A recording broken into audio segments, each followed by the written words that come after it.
मुजफ्फरनगर असदुद्दीन ओवैसी की MM party के जिलाध्यक्ष के नेतृत्व में मुजफ्फरनगर जिलाधिकारी कार्यालय पहुंचकर अपनी मांग करते हुए बताया कि मीरापुर सीट पर हुए मतदान में सरासर लोकतंत्र की हत्या हुई है और इतना ही नहीं, पुलिस द्वारा एमएम प्रत्याशी अरशद राणा के पुत्र को मोबाइल से बूथ कवरेज का आरोप लगाते हुए पुलिस ने मारपीट करते हुए कक्षा 9 के छात्र को गाड़ी में डाल दिया।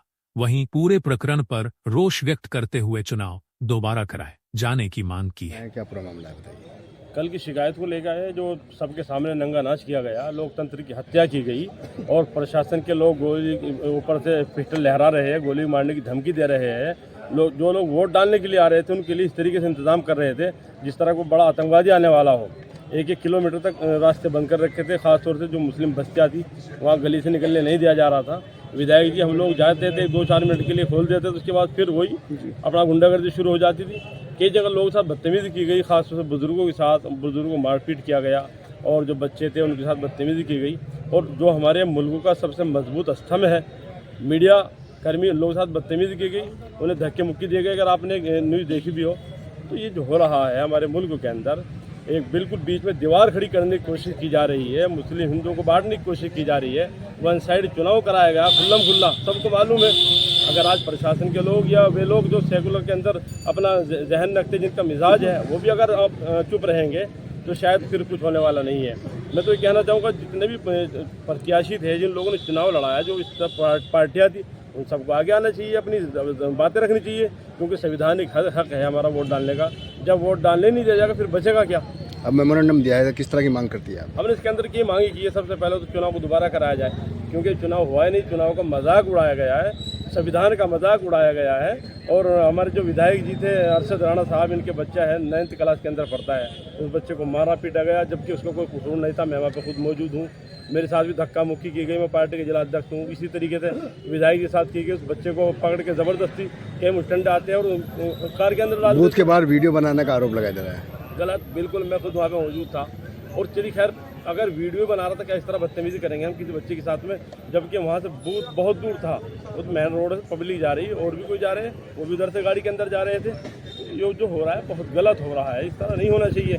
क्या अगर इनको ऐसे ही करना था, फिर ये जो लोगों ने इतना पैसा खर्च किया, इतना वक्त ज़ाया किया, इसकी क्या ज़रूरत थी? ठाके ऐलान कर देते कि फिलहाल हमने जिता दिया। और एक चीज़ और बताना चाहूँगा मैं आपको, आपके चैनल के माध्यम से, कई लोग वहाँ पे ऐसे थे जिनके पास नेम प्लेट नहीं थी, कई लोग ऐसे थे जिनके पास वर्दी नहीं थी। वे कौन थे, उनकी जांच की जाए और उनकी जांच करके उन लोग जेल के अंदर डाला जाए जिन्होंने माहौल ख़राब करने की कोशिश की खुल्लम खुल्ला। ठीक है, बताइए। जैसे ही कल मैं सुबह चुनाव के लिए निकला, क्योंकि मैं प्रत्याशी था मजलिस इत्तेहादुल मुस्लिमीन का, तो मैं जोली पहुंचता हूं। जोली में मैंने देखा कि वहां पर पूरी तरीके से प्रतिबंध लगाए हुए हैं, जो भी वोट डालने आ रहा है उसी को ही रोका जा रहा है, बिल्कुल वोटें नहीं डाली जा रही। वहाँ पर फिर एबीपी न्यूज़ वाले खड़े थे, उन्होंने मुझसे पूछा कि क्या कहना चाहेंगे। मैंने कहा जी मैं इस तरीके का चुनाव अपनी लाइफ में देखा ही नहीं कि जिस तरीके का, अगर आपको किसी को प्रमाण पत्र देना था, क्यों खामखाम लोगों को परेशान किया, क्यों खामखाम का ये चुनाव कराया। फिर उसके बाद में मैं ककरौली पहुँचा, ककरौली में देखा मैंने, वहाँ भी ये हालात थे। फिर मैं बूथ पर गया, बूथ पर जाने के बाद में खैर हम जब तक वहाँ खड़े रहे, 10, 20, 50 वोट जो भी पड़ी उन्होंने आगे लोगों ने डाल दी। जब प्रशासन ने नहीं रोका, मेरे आने के बाद फिर तुरंत बंद कर दिया। फिर वहाँ पर सड़क पर बहुत उनको भाग दौड़ कराई, यहाँ तक कि मैंने देखा है कि जो क्या नाम वहाँ के इंस्पेक्टर थे, वो पिस्टल हाथ में लेके ककरौली की एक महिला के पीछे दौड़ लगा रहे हैं। महिला कह रही है कि तुम्हें गोली मारने का आदेश किसने, तो इंस्पेक्टर कहते नजर आ रहे उस वीडियो में जो मैंने देखा है कि हाँ मेरे पास गोली मारने का आदेश है। उसके बाद में मैं वहाँ से दूसरे बूथ पे गया, जो क्या नाम कॉलेज है, वहाँ पे लगभग 2 किलोमीटर चल के आगे ककरौली का दूसरा बूथ है। तो वहाँ पर मेन रोड पे पुलिस वाले बैठे हुए थे, जिसमें HSO सिविल लाइन आशुतोष और उनकी पूरी टीम।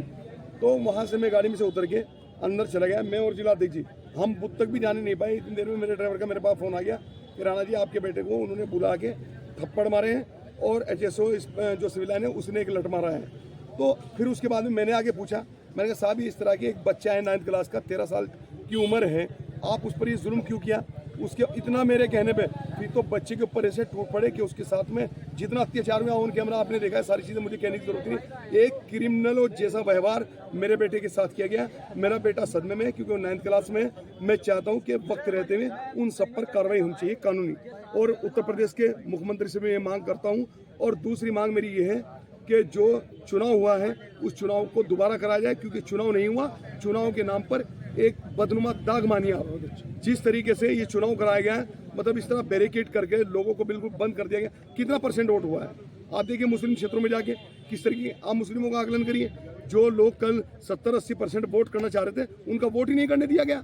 तो ये तो एक खुला अत्याचार हुआ है, खुला वोट। मतलब जहाँ एक तरफ प्रशासनिक मशीन को मैंने देखा है कि पूर्व में वोट डालने के ऊपर इतना जोर दिया जाता था कि वोटरों को लाओ, वोटरों का स्वागत करो, वोटरों के लिए गुब्बारों से स्कूल सजाए जाते थे।